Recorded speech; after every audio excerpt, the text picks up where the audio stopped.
Bloody Monday in Jacksonville. 8 killed in a credit office massacre. Shot everybody around me, and he was loaded for a war. I can't believe that things like this are happening in Jacksonville. You know, what's next? This is NBC Nightly News with Tom Brokaw. Reporting tonight from NBC News headquarters in New York. Good evening. A man loaded for war walked into a credit agency in Jacksonville, Florida today. And in just 2 minutes, he killed 8 people, wounded 6, and then killed himself. NBC's Noah Nelson tonight on the man and the carnage. Armed with a .30 caliber semi-automatic rifle and a .38 revolver, the man walked into the General Motors finance office around 11 this morning and opened fire. Witnesses say customers and employees dove for cover as the man shot his victims as they hid under desk.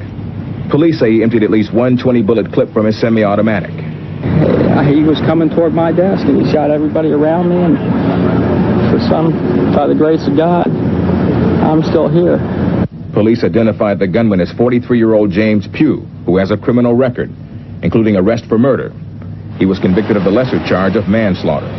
Police say Pugh killed himself with a semi-automatic rifle. The lady sitting across from me, he shot her about 4 times, and then she must have been the last one he shot, because then I guess he shot himself. And she was still alive. She moaned out and said that he's dead. Somebody help me. Several of the wounded, some in critical condition, were airlifted to area hospitals. Most of the victims were employees of the finance company. The reason for the shooting is still unclear, but it's believed Pugh may have been angry because GM had repossessed his car. Police are investigating whether Pugh was involved in 2 Jacksonville shootings that took place over the weekend. A .30 caliber semi-automatic was used in those shootings. Noah Nelson, NBC News, Jacksonville, Florida. And in Shadyside, Ohio, the survivors of another kind of violence were trying to put their lives back together today as they buried the dead and looked for those still missing. Shadyside was a small town all but washed away by a flash flood Friday, a gunshot of water that killed at least 21 people. 14 still are missing. NBC's Dan Molina remains on duty there tonight.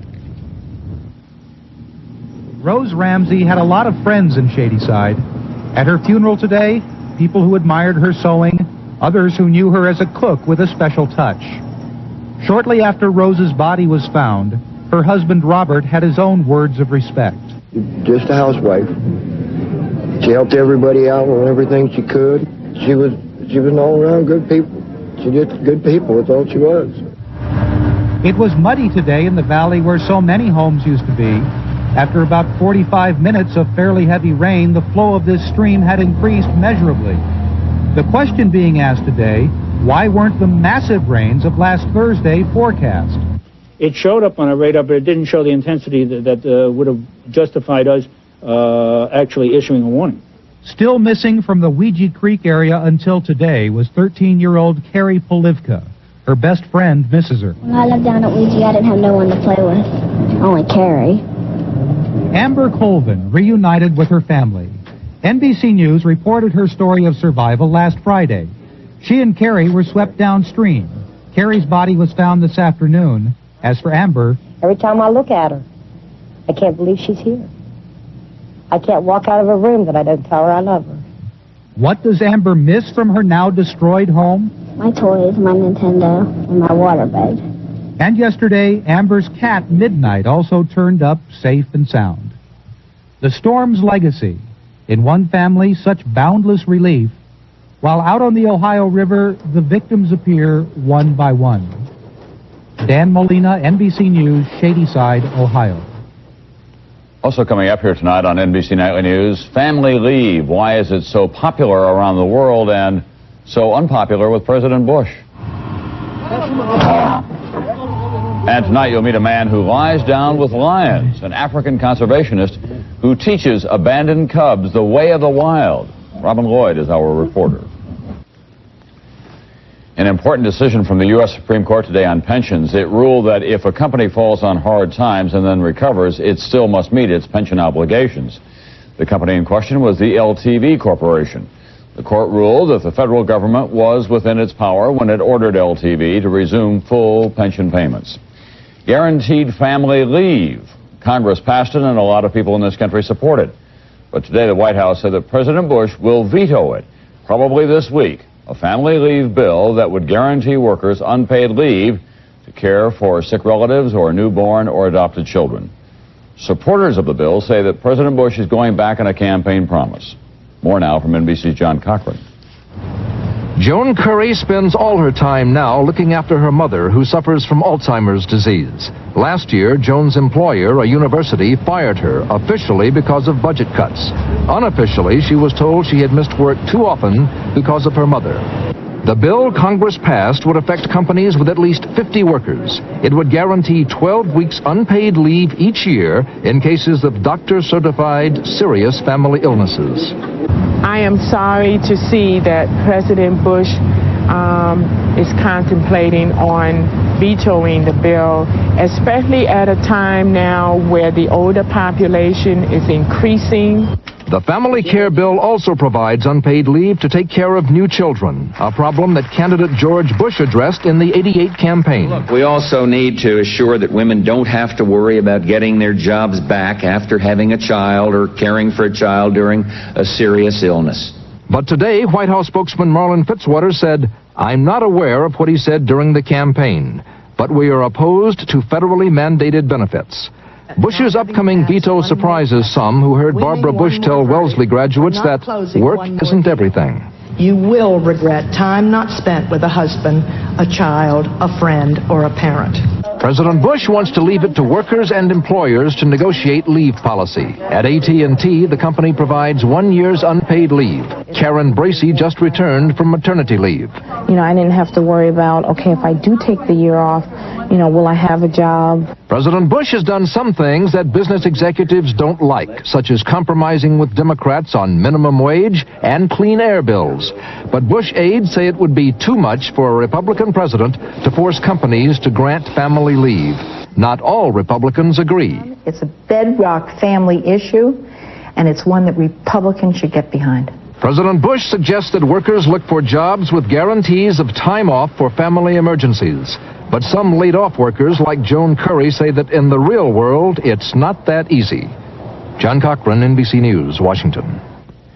There's nothing revolutionary about family leave around the world. The United States is one of the few countries, in fact, that doesn't have it. 135 countries do. Here's what happens if you're a parent living in Sweden. You can take off 33 weeks to care for a child and get 90% of your normal pay. In Canada, 16 weeks off at 60% of normal pay. West Germany, at least 14 weeks off, full pay. Japan, 12 weeks off, 60% of regular pay. Another controversial family issue in this country, abortion. New York's Cardinal John O'Connor is now trying to cool a controversy over whether Roman Catholic politicians who fail to fight against abortion should be kicked out of the church. O'Connor says he was misinterpreted. Some people, however, are even questioning that. NBC's Catherine Couric. During Mass at St. Patrick's Cathedral, Cardinal John O'Connor poked fun at his recent media celebrity, telling parishioners that with his mouth open, he makes the Grand Canyon look like a little hole in the ground. It wasn't O'Connor's mouth that got him in trouble. It was his pen. Read the column, not read my lips, read the column. In an article about abortion published last week in a Catholic newspaper, O'Connor wrote that Catholics who help to multiply abortions by advocating legislation supporting abortion or make public funds available for abortion are at risk of excommunication. I never threatened to excommunicate anybody. I never suggested that any other bishop should excommunicate anybody. O'Connor's protestations came after his message was denounced, at times delicately, by pro-choice Catholic politicians. Cardinals are never off base. I was taught that very early. They are frequently ill-advised. Congressman Charles Rangel, who earlier blasted O'Connor, now says he's relieved the Cardinal has clarified his position. I'm certain that the Cardinal wants the Church to be known and considered for its compassion and not for the mean-spirited power that they have to excommunicate. I always felt that the Church's view was just a little bit off. Francis Kissling of Catholics for Free Choice says O'Connor sent up a political trial balloon that was quickly deflated. He's made it clear that he's taking a hard line, and now he's trying to back off because he sees how terrible the public reaction is. When it comes to trying to guide Catholic politicians on abortion, O'Connor isn't exactly preaching to the choir. Of the 133 Catholics in the House and Senate, nearly 40% are pro-choice. Geraldine Ferraro, the Democrats' vice presidential candidate in 1984, was chastised by O'Connor for her pro-choice stand. This confrontational mode is going to stir a lot of people who are non-Catholic to watch to protect their rights. The Cardinal's warning has been questioned by others within the church hierarchy who have distanced themselves from his stand. And many Catholic lay people undoubtedly disagree. According to a recent survey, the majority of them support a woman's right to choose. Catherine Couric, NBC News, New York. I'll be back in a moment with the latest on the perils of Donald Trump.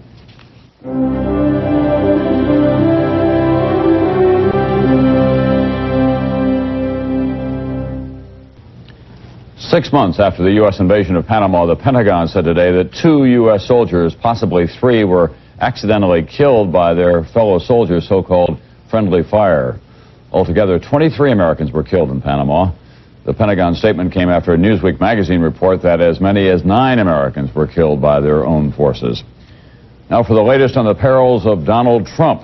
3 days after failing to make tens of millions of dollars in bond payments, Trump continues to walk a financial tightrope. Today, more talks with the bankers and no word if the Trump empire will survive.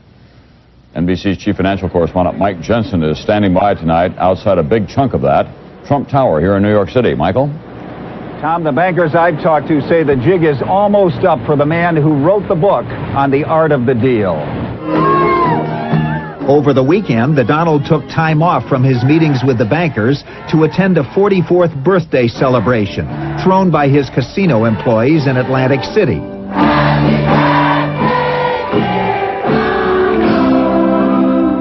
The Taj Mahal set a record, an all-time record, in the month of May. Nobody wants to write about it. They want to write the negatives, not the positives. And that's okay, because that's really been the way it's been with me anyway, I guess. That from a man who has gotten more favorable press than almost anyone in America until recently. From his workers, he accepted a birthday cupcake with 1 candle and an 8-foot by 10-foot portrait of himself.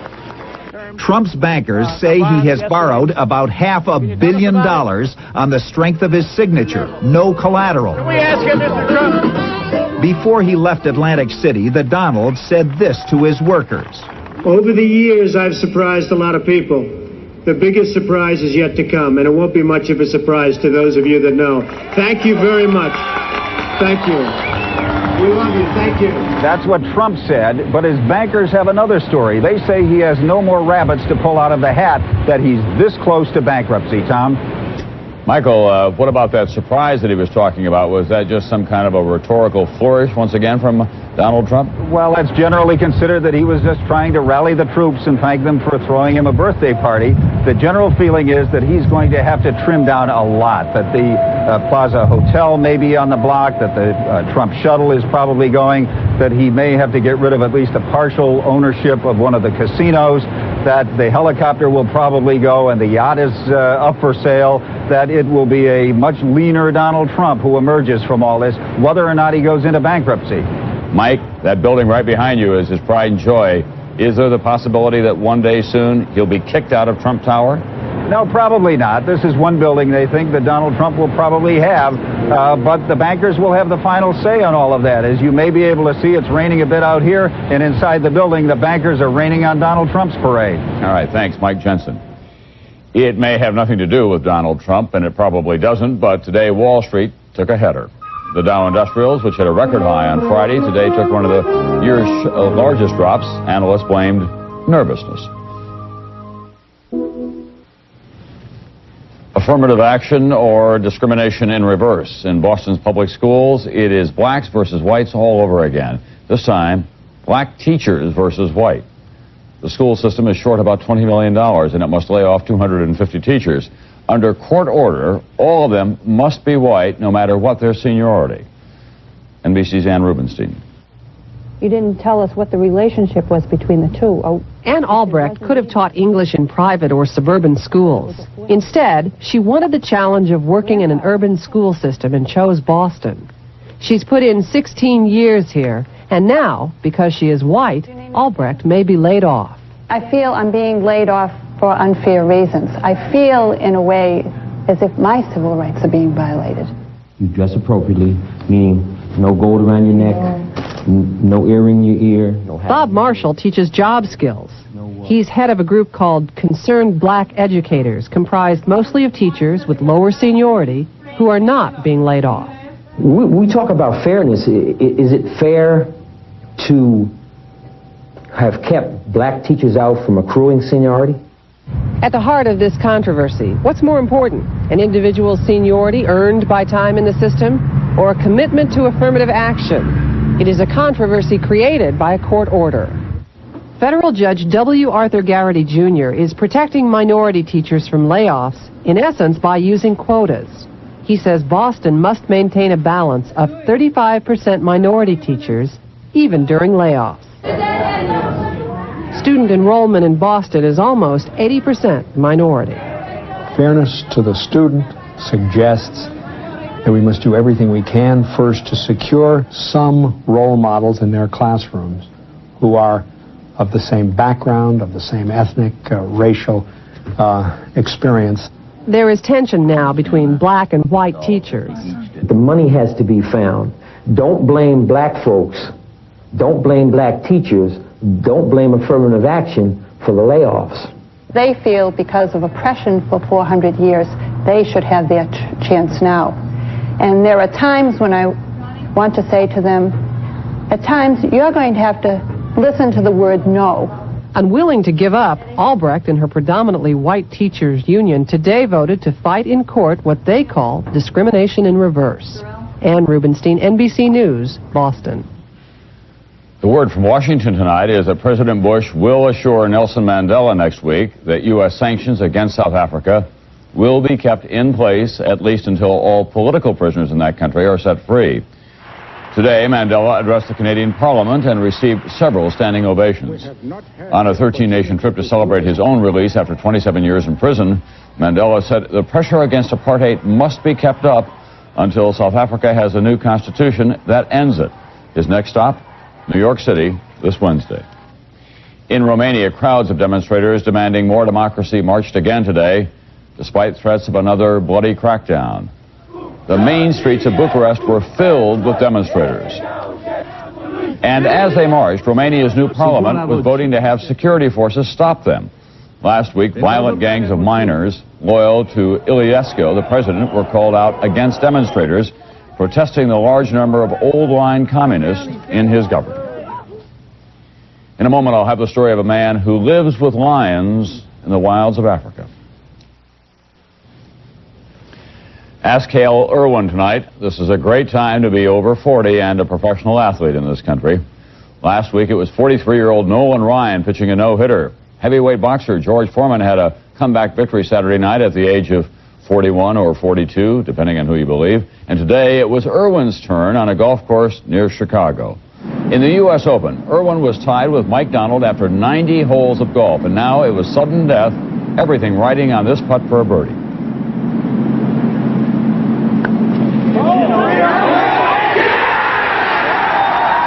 It was Irwin's third Open Championship, and at 45, he is the oldest player ever to win it, the first to win it in sudden death. It's a long way, of course, from the suburbs of Chicago and the greens of the U.S. Open to the wilds of Botswana in south-central Africa. And there, one man does a reverse spin on the natural order of things. He teaches lions the way of the wild. NBC's Robin Lloyd. Come on! Gareth Patterson lives with lions. Come on, Batian! Hello. They come when he calls. All right. Yes, baby. These three young lions haven't seen Patterson for 3 days, the longest they've been separated from him in 8 months, and they missed him. All right. Patterson, a lion conservationist, lives in a primitive bush camp with his girlfriend Julie and a pet porcupine named Noogie. There's Noogs. His lions, 2 females and a male, were given to him as cubs when their mother was shot. He is now trying to return them to the wild, in some cases playing the role of the protective parent. We've come across other lions, and I've joined the fray. I've joined the battle. My lions were being attacked by other lions, and I rush in shouting at the wild lions.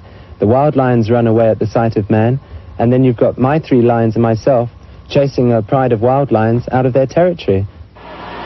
8 months ago, these cubs were flown in from Kenya, where they were born, and unloaded in crates. Already they were more than a year old, and a terrifying sight for many of the airport attendants. Without Patterson's help, they would have been sold to zoos. Patterson is now trying to keep the lions away from people as much as possible. He wants to teach them to fear the smell of man. His lions already are spending more and more time away from camp, and he's worried that they could fall prey to a poacher's snare or bullet. I've felt so much pain, and I've cried so many tears because of the pain of losing lions that I know. And I dare say that I'll cry those same tears again one day. But for now, the lions are thriving. Patterson sleeps and hunts with them. He says in a few months they will be ready to leave his camp to fend for themselves. It won't be a forever goodbye. I will, obviously see them from time to time, and, the link will still be there. But the more that they go into their wild world, the better, and I'll just be watching from the fringes. Lion and man, ancient enemies. But Gareth Patterson has broken that barrier and dared to live with those man has always feared. Robin Lloyd, NBC News, Tule Block, Botswana. Tarzan with a walkie-talkie. That's Nightly News for this Monday night. I'm Tom Brokaw. I'll see you tomorrow night.